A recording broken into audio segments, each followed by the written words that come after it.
La version 5.2 de Blender est officiellement disponible gratuitement en téléchargement sur le site officiel blender.org. Vous pouvez également le télécharger sur des plateformes comme Steam ou comme le store Microsoft. Ne vous faites pas avoir avec des sites un petit peu farfelus qui vont vous demander à payer ou autre. Non, si vous voulez pas avoir aucun doute et télécharger une version officielle, vous allez sur blender.org, vous allez arriver sur cette page-là, Blender 5.2 LTS, on reviendra sur cette notion juste après.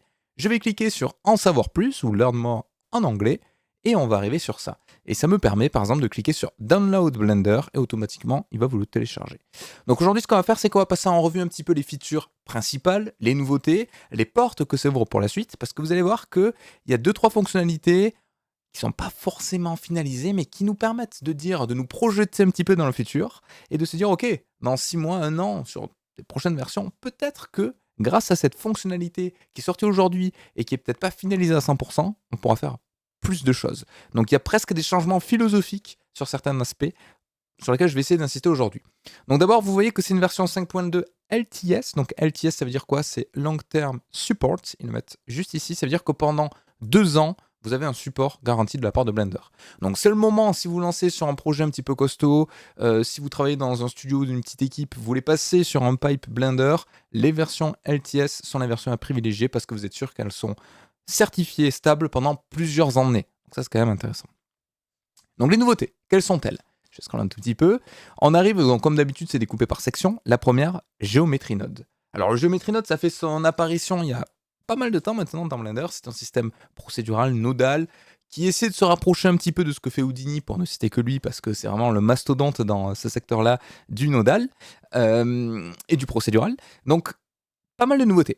On a, par exemple, possibilité maintenant d'interpréter des fichiers audio pour faire des trucs qui ressemblent à ceci, par exemple. Oula, c'est beaucoup trop fort, excusez-moi. Qui ressemble à ceci. Ce qui signifie que, en temps réel, Blender va être capable d'analyser les waves, donc les ondes que vous allez envoyer dans votre fichier, pour interagir avec de la géométrie, par exemple avec le Geometry Node. Donc pour faire tout ce qui est visionneur de signal audio ou autre, c'est vachement intéressant. C'est avec le fameux Sync to Audio. Et ça ouvre plein de possibilités. Vous allez pouvoir faire des animations basées sur le son, vous allez pouvoir trigger plein d'éléments basés sur ça, donc tout est compatible Geometry Node. C'est pour ça que là, je vous disais, ça fait partie des fonctionnalités qui ouvrent un petit peu les possibilités pour la suite. Donc je pense qu'il y aura plein de cas assez intéressants et assez abstraits, hein, comme on a ici, qui seront assez cool. Donc ça, c'était la première nouveauté. Toujours dans la Geometry Node, le Mesh Bevel. Donc c'est vraiment un nouveau node. Hein. A new node enters the chat, Mesh Bevel. Donc c'est un système de bevel, vous l'aurez compris. L'avantage, c'est qu'on retrouve quand même plus ou moins tous les réglages habituels de Blender, notamment ce shape-là, qui manipule en temps réel, qui permet d'influencer pour indiquer la forme du bevel. Est-ce qu'on veut un truc concave? Est-ce qu'on veut un truc convexe? À quel point on veut le pincher à l'intérieur ou à l'extérieur? Tout ça, c'est rendu possible grâce au Geometry Node. Et gros avantage, Geometry Node, c'est du nodal, c'est du non destructif, vu que c'est du non procédural. Donc vous allez pouvoir enchaîner vos modifications de nodes, vous allez pouvoir exporter vos propres outils procéduraux grâce à ça. Donc maintenant, on peut faire des bevels dynamiques. C'est quand même intéressant. La question, parce que je sens qu'elle va arriver, quelle est la différence avec le modifier bevel? Mais là, l'avantage, c'est que vous pouvez éditer tout le comportement. Vous avez en gros la main, faut imaginer comme si derrière c'était une sorte de visual scripting. Vous avez la main sur tout le traitement de ce node. Alors que par défaut, le modifier bevel, il est encodé en brut dans Blender, vous ne pouvez pas l'éditer, sauf si vous amusez à modifier le code. Là, c'est une version beaucoup plus simple. Vous avez un outil qui est mis à disposition, qui est éditable et qui est personnalisable. Donc ça, c'est vraiment chouette parce que vous pouvez vraiment l'adapter à vos besoins pour vos futurs projets ou pour vos projets courants, si jamais ça vous intéresse. Toujours dans le Geometry Node, peut-être la plus grosse nouveauté de ces dernières versions, c'est un nouveau solver. Donc un solver, c'est quoi? C'est un algorithme qui a pour but de faire des calculs assez complexes pour arriver à un certain résultat. Un exemple typique, quand vous faites une simulation de closs, on utilise un solver spécifique. Quand vous faites une simulation de fluide, on utilise un solver de type flip la plupart du temps, mais il y en a plus, il y en a plusieurs sortes. Donc là, Blender vous propose maintenant un solver de simulation de closs, donc de vêtements, de tissus, et également un solver de simulation de physique de cheveux. C'est ce qu'ils mettent juste ici, donc physique pour les cheveux. Donc, je dis cheveux, mais ça peut être des poils, des particules, etc., de l'herbe, par exemple, on verra des exemples juste après. Et pour les vêtements. Donc ça, c'est ultra intéressant. c'est beaucoup plus poussé que l'ancien. Donc j'espère que dans les prochaines versions, ils vont faire de même pour les simulations de smoke et de fluide, qui sont un petit peu à la ramasse, on va pas se mentir, comparé à d'autres propositions comme le fait Embergen par exemple, qui a un moteur quasiment temps réel parce qu'il est optimisé GPU, alors que Blender est encore basé sur des solvers un petit peu obsolètes, un petit peu anciens, donc c'est plus des optimisations CPU. C'est pas forcément quelque chose qui est ultra performant, ça fait l'affaire, hein, mais c'est pas ultra performant. Donc là, par exemple, ils ont commencé petit à petit à modifier tout ça avec un solver de gloss et de particules de type R. Donc concrètement, ça permet quoi? Ça permet par exemple, juste pour vous la faire très rapide, sur les glosses, de déchirer des vêtements, de déchirer des tissus. Ça, c'était impossible avant avec d'anciens solvers. Maintenant, on a possibilité de définir un certain seuil de tension à partir duquel le tissu va pouvoir se déchirer. Et tout ça, bien évidemment, une fois de plus, c'est du Geometry Node. Donc vous avez la main sur tout, vous pouvez l'intégrer à des systèmes et c'est vachement intéressant. Donc des exemples faits par la communauté. Alors chaque fois, ça fait rêver.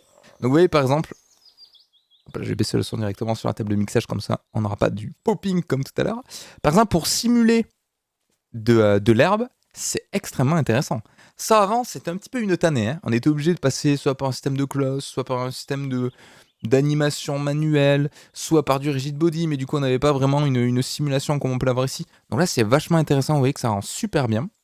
Pareil, il a des tests de simulation de close qui sont un petit peu en mode expand pour créer un élément, donc en l'occurrence un arbre.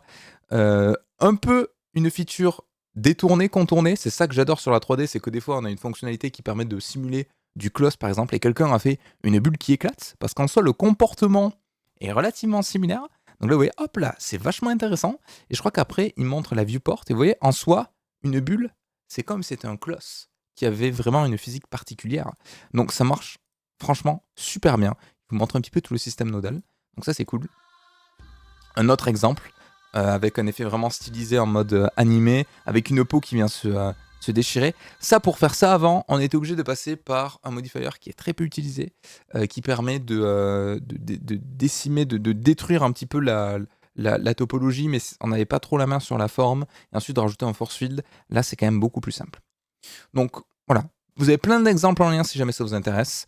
Foncez, parce que ça c'est vachement intéressant. Je vous conseille à partir de maintenant, plutôt qu'utiliser l'ancienne simulation de Close ou de R Dynamic, de passer par ça. Parce que c'est ça qui va en mettre à jour, et c'est ça qui a un potentiel quasiment infini, vu que c'est basé sur du Geometry Node. Donc possibilité de bundle up, ça veut dire quoi? Ça veut dire que vous allez pouvoir transporter des données arbitraires à travers les modifiers via le Geometry Node, donc ça c'est quand même intéressant, pour augmenter un petit peu la granularité de tout ce qui est personnalisable par l'utilisateur, donc c'est vraiment cool. Plein de petites modifications ici, je les ai lues, les principales étaient notées en haut, mais il y a quand même des choses qui sont intéressantes, donc allez-y si jamais ça vous intéresse. Des modifications d'optimisation. Donc là, souvent, ils s'avancent sur des chiffres. J'ai pu tester moi-même, et effectivement, il y a des choses qui sont vraiment intéressantes. Notamment, quelque chose qui pèse très très lourd en 3D, vous le savez certainement si vous êtes habitué à faire du rendu, c'est la compilation et la mise en cache des textures. Vous imaginez que si vous avez un sol avec un matériel qui a 4 textures en 4K, donc la diffuse, la roughness, la normale, le displace, l'occlusion, que sais-je, on peut en avoir plein, ou le SSS et tout ça, ça pèse très très lourd. Tout ça, quand vous lancez en rendu, en fonction de si vous faites GPU ou CPU, il va le mettre en cache, soit dans la VRAM, soit dans la RAM. Ce qui est un petit peu dommage, c'est que par défaut, il n'y a pas d'optimisation. La Blender, il a fait des optimisations sur la gestion des caches. Il est encore plus loin, c'est qu'il a mis en place ce qu'on appelle un système de TX. Le TX, c'est quoi? C'est un fichier qui va se générer à la volée pour optimiser automatiquement la texture en fonction de ce que le rendu nécessite. Donc je crois qu'il explique un petit peu ici. Voilà. Automatically generating smaller optimized texture files. Donc, il va générer automatiquement des textures plus petites et optimisées pour ne charger uniquement ce qui est nécessaire pour le rendu. Ce qui signifie que si vous avez une texture 8K qui est ultra loin et un petit peu croppée, normalement, il est censé faire sa tambouille pour optimiser la résolution de la texture. Ça n'a rien d'avoir du 8K pour un truc qui est au fond. Et en plus, il va charger uniquement certains tiles en fonction de si vous travaillez sur des UDIM ou autre. Donc je ne sais pas si vraiment il a un système de découpe dynamique de texture ou si il fait uniquement sur le tiling. Peut-être qu'il y aura des améliorations sur ça. Mais ça veut dire qu'en théorie, vous n'avez plus besoin de vous préoccuper d'optimisation de texture, du moins pas les pousser autant qu'avant. Vous pouvez très bien balancer une texture un petit peu plus lourde, et c'est Blender lui-même qui va le redimensionner en fonction de ce que vous souhaitez. Alors qu'avant, si on avait un objet vu en premier plan et un autre en arrière-plan qui partageait potentiellement des textures, on était obligé de faire des variations, des systèmes de LOD, donc de Level of Detail de texture, alors que ça, c'est automatique. Donc c'est quand même vachement intéressant. Et c'est toujours dans un principe d'efficience et d'optimisation pour ne charger uniquement que ce qui est nécessaire et strictement ce qui est nécessaire pour faire un rendu. Ça sert à rien de charger des choses qui ne sont pas affichées. Toujours dans la partie rendu, un nouveau type de shader, entre guillemets, du moins un nouveau paramètre dans le shader, le thin wall. Donc ça va permettre de simuler des mini-épaisseurs basées sur des objets très fins. Exemple typique, donc des sortes de toiles qu'on peut avoir autour d'abat-jours comme ceci. Par défaut, pas de translucidité. Si j'active le nouveau thin wall, vous voyez ce que ça fait. Donc on va vraiment avoir la sensation d'absorption comme du SSS. C'est un combo entre le SSS et le thin wall pour avoir quelque chose qui ressemble à ceci, donc c'est vachement intéressant. Également pour faire des éléments, littéralement, pour ceux qui viennent d'autres moteurs de rendu, c'est une sorte de translucent pour voir à travers des objets très fins. Un papier comme ceci, c'est tout bête, hein, mais avant, pour simuler l'élément qui passe à travers, on était obligé de tricher sur la transmission, sur du SSS. C'était pas concluant. Là, on a juste à activer le thin wall et paf, on obtient quelque chose qui ressemble à ceci. Donc beaucoup plus réaliste. Donc ça, c'est quand même cool. Ils ont également fait des modifications. Vous pouvez l'activer quand vous avez des vitres et ça coupe la réfraction. Ça permet d'avoir quelque chose d'un petit peu plus rapide, un petit peu plus clean et plus facile à retravailler en compositing, sauf si vous voulez une IOR de difformation, bien évidemment, sur la vitre. Tout ce qui est gestion d'espace colorimétrique, vous savez que ça, c'est la nouvelle tendance. Le AGX, le A6, le A6 1.2, 1.3, SCCG, le Rec 709. Bon, peut-être que ça vous parle pas, mais en gros, ce sont des espaces colorimétriques ou de transformation de travail, etc. Il y en a plusieurs. Tout ça a été optimisé dans des menus différents. C'est quand même un peu plus sympa. Avant, on était obligé de tout fouiller. C'était pas forcément pratique. Bon, si vous connaissez pas trop ça, vous prenez pas la tête. Ça parle plus aux personnes qui travaillent soit dans des studios, soit dans des trucs un petit peu avancés de colorimétrie ou autre. Mais voilà, c'est ultra intéressant. Faudrait que je fasse une vidéo dessus. Parce que ça peut avoir pas mal d'impact sur un projet. Mais vous prenez pas la tête si vraiment vous vous dites: «Oh mais attendez, j'ai jamais entendu parler de ça, je fonce droit dans un mur». Non, ce n'est pas dramatique. C'est important, mais c'est pas dramatique. Surtout si vous débutez sur Blender. Des modifications concernant Eevee. Donc toujours des améliorations, des optimisations sur la gestion des ombres, sur les ouvertures de scène, la compilation de shader qui est un petit peu plus rapide, donc ça c'est cool. Des modifications sur le screen space, donc le screen tracing, qui permet par exemple de calculer la GI. Donc maintenant, on peut demander à la GI, à la Global Illumination, qui est, pour vous faire très rapidement, des rebonds indirects. Voilà, par exemple, comme on a ici, un petit peu partout. Donc vous pouvez désactiver ou activer le mode Double Sided pour avoir une GI qui est un petit peu plus clean. Vous voyez, là on a quelque chose qui n'est pas forcément joli. Là on a quelque chose qui va tendre à une ombre très, très sombre. Là on a un truc qui est un peu plus cohérent. Donc voilà, de petites modifications sur ça qui peuvent corriger potentiellement quelques soucis. Je crois que c'est les options maintenant par défaut. Donc ça vous évite de fouiller par rapport à ça. Pas mal de modifications concernant l'Asset Browser, donc l'explorateur d'assets proposé dans Blender.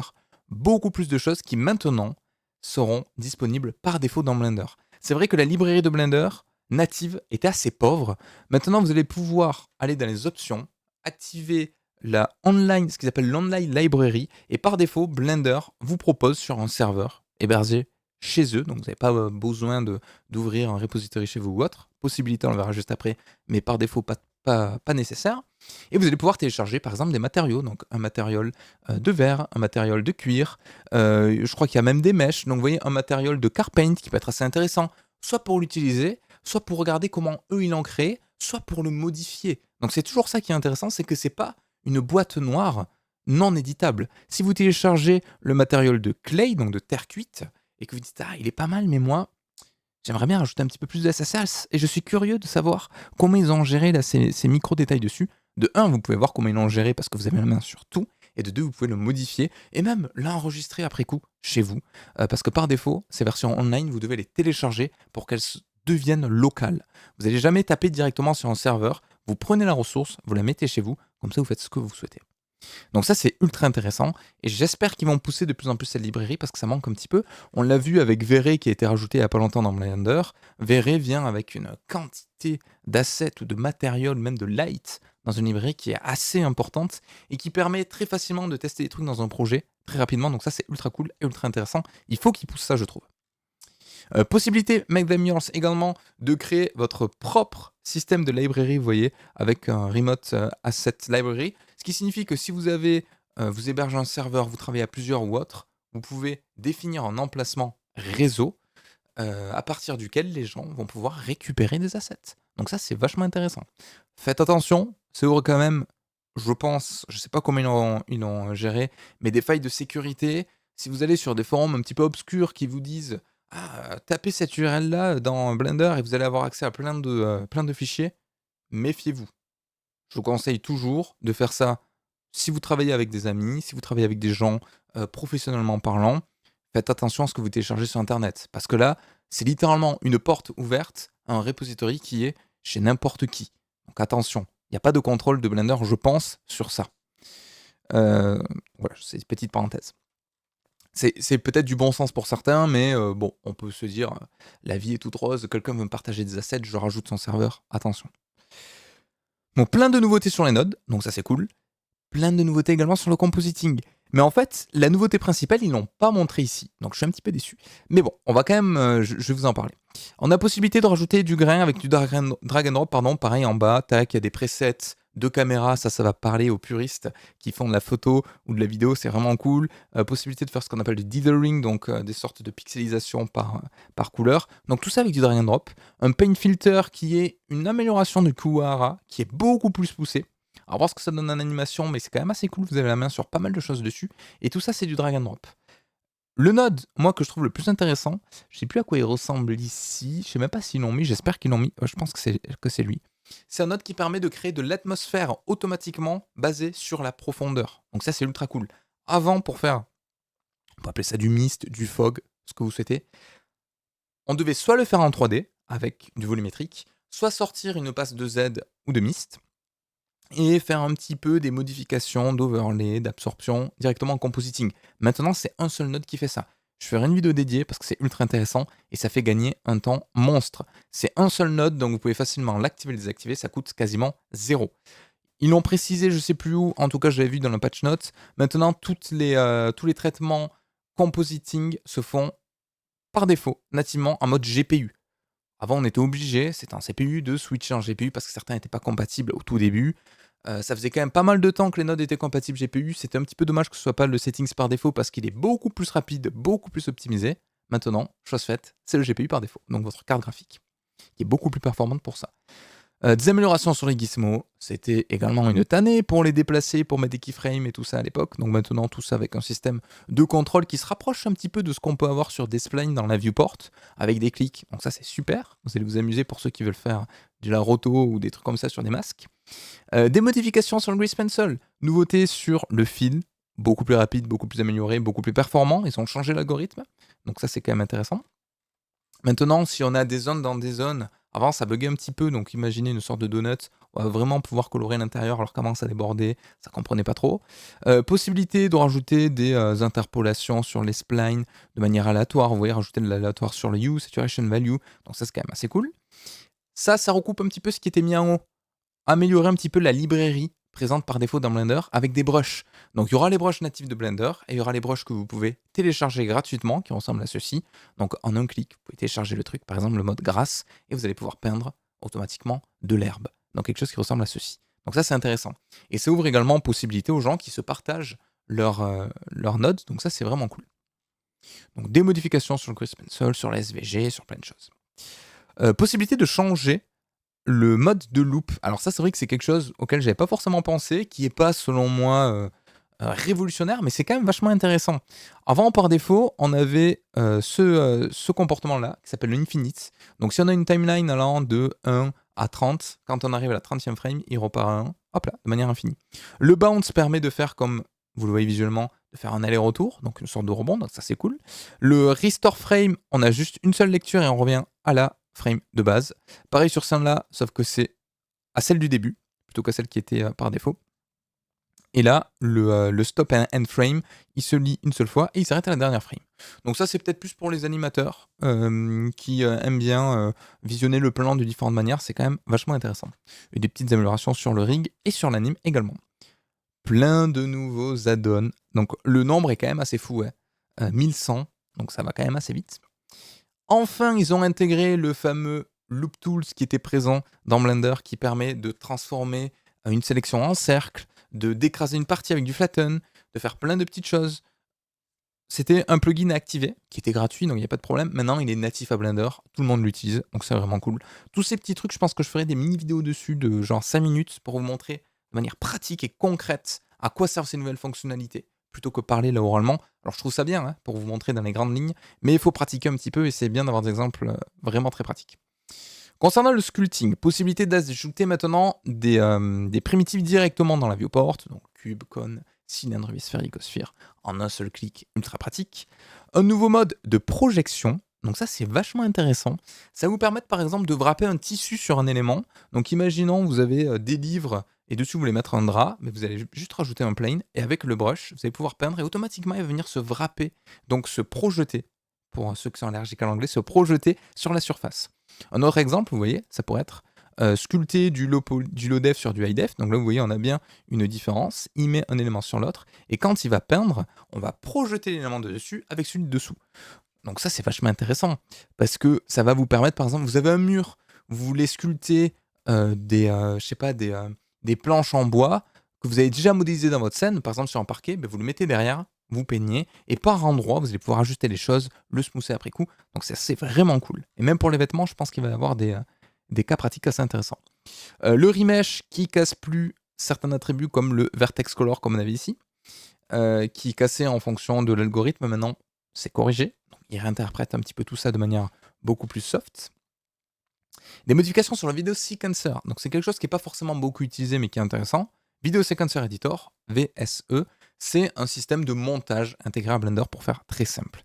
L'inconvénient qu'il avait ces dernières années, c'est qu'il était totalement décorrélé du reste de Blender, il avait une philosophie différente, il n'y avait pas vraiment de passerelle entre le compositing, par exemple, compositor, avec le VSE. Ça c'est corrigé. Tout ce que vous faites dans le compositor, vous pouvez le voir dans le VSE, donc ça c'est ultra intéressant. C'est une sorte de modifieur compositor que vous allez pouvoir rajouter directement quand vous faites du montage. Donc vous n'êtes plus bridé au modifier proposé dans le VSE. Vous pouvez par exemple faire, je sais pas moi, une édition d'exposition ou le paint filter comme on a vu juste avant, qui permet de donner un effet peinture à l'huile ou autre dans le compositing et le visionner dans le VSE.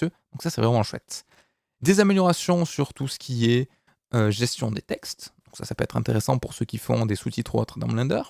Possibilité, de la même manière que les modifiers, donc ils essaient vraiment d'uniformiser, d'homogénéiser la philosophie de tous les modules présents dans Blender, qui avant étaient peut-être un petit peu trop indépendants.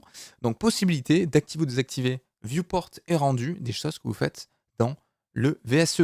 Donc là, exemple typique, un changement de contraste ou de luminosité, vous pouvez lui dire je veux uniquement l'avoir dans ma viewport, mais pas en rendu, parce que, je sais pas, j'ai changé la luminosité de mon écran ou autre. Alors un peu aberrant de ne pas travailler sur les trucs finaux, mais pourquoi pas. Ou inversement, si vous avez un traitement qui est un petit peu lourd, vous voulez le voir, genre un vignettage, vous voulez le voir que sur le rendu final, vous pouvez dire je le veux pas dans la viewport, mais je le veux au rendu à l'export de ma vidéo. Donc ça, ultra intéressant également. Plein de petites modifications, ça c'est plus du quality of life. C'est vrai que de plus en plus les gens travaillent pour les réseaux sociaux, pour le smartphone, et on a tendance à l'oublier, mais les dimensions sont inversées. On n'est pas en 16 neuvième, comme sur 95% des écrans d'ordinateur, mais on est sur du 9 16e.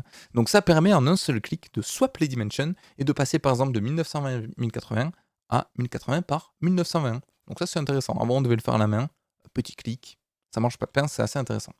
Possibilité d'activer maintenant l'Active Focus. Merci. Ça, c'était ultra galère. Si vous avez un mesh qui est rangé dans une collection, qui elle-même est dans une autre collection, qui est dans une autre collection, etc., plus besoin de chercher, de fouiller. Vous cliquez sur l'élément, il va automatiquement tout déplier et vous sélectionnez automatiquement dans l'outliner, vous focus sur l'élément qui est sélectionné. Donc ça, c'est ultra bien. C'est l'équivalent du F dans Maya quand vous sélectionnez un élément dans l'outliner associé. Donc c'est la même chose. Possibilité de personnaliser un petit peu les sidebars, donc ça aussi c'est intéressant. J'ai pas encore testé, il faut que je le teste. Plein de petites modifications, ça vraiment chouette. Great Scout. Donc, qu'est-ce qu'on appelle le scouting? Quand on fait du scouting dans un pipeline de fabrication en 3 dimensions pour un film d'animation ou autre, c'est en gros positionner des caméras dans des décors, des environnements pour valider des volumes, des positions, etc. Là, ce qu'ils ont fait et qui est vraiment chouette, c'est que tout ça maintenant, c'est compatible avec les systèmes de VR. Alors, je sais pas exactement avec quel matériel c'est compatible, mais ça ouvre une possibilité qui est vraiment chouette, c'est que vous allez pouvoir, un petit peu comme un, réalisateur dans la vraie vie qui aurait sa caméra devant lui, faire avec votre système de VR, positionner des caméras en vous baladant dans l'espace 3D. Donc ça, c'est vraiment cool. Je sais pas à quel point ils l'ont poussé, ça à tester. Je sais pas si par exemple on peut mettre une animation sur play et en temps réel bouger un petit peu toute la caméra. Je pense que pour le moment c'est que des positions fixes, mais je suis pas sûr. Tout ça, c'est à tester, mais j'ai pas le matériel de VR. Il faudrait que je m'en procure parce qu'il y a pas mal de trucs intéressants, je trouve, sur ça. Mais c'est vachement cool. Ça brise un petit peu la frontière entre la réalisation CGI et la réalisation de live action, parce que là, c'est-à-dire que bientôt, vous avez votre casque VR, vous avez votre scène 3D en temps réel, tu filmes ton personnage et tout. C'est ultra intéressant, tu peux changer le focus. Oui, il y a plein de modifications sur ça. Donc c'est super chouette, c'est super chouette. Et Blender est très performant et très avancé sur tout ce qui est gestion de VR. On oublie de le préciser, mais ils sont assez bons là-dessus, hein, quand on parle à la concurrence. Souvent, j'aime bien dire, il est en retard sur ça, mais là, pour le coup, il est assez en avance, je trouve. Donc, toujours pas de stage USD.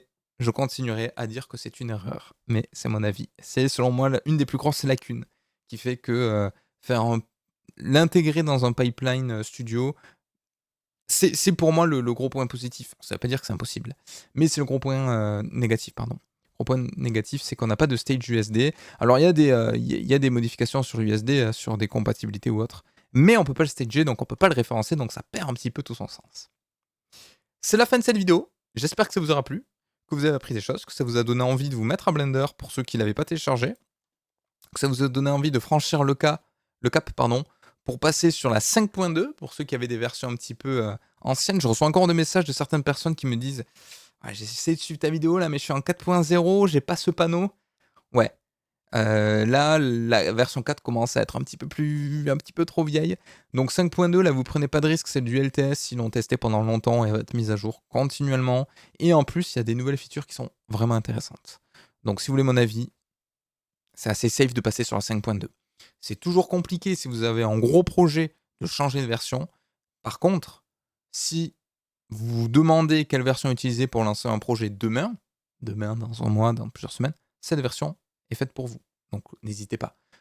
Migrer de version, c'est toujours compliqué, il y a des problèmes de rétrocompatibilité toujours. Même si vous disent non, ne vous inquiétez pas, ça a marché, il y a toujours des micro-trucs qui pètent un petit peu.